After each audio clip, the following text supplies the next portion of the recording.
Бүгін Қозан экспозиягында ил иштимагый палатасы ыйыштырган сообщество форумы үзешин башлап жиберди. Онда катнашучылар Россия мәдәни күптөрлелек гражданнар бердәмлеге темасы буенча фикер алыша.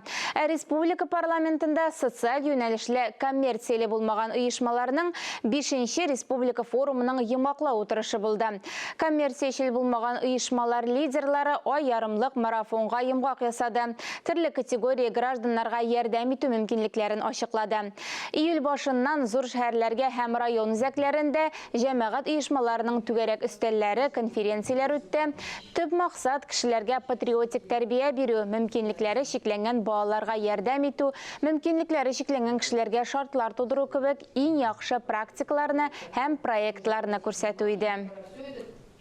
Эшегез белән бик канәгать.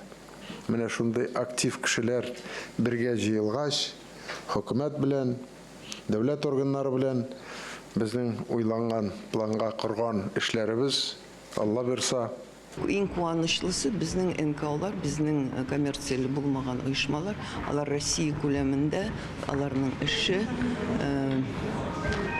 беренче эшлектә.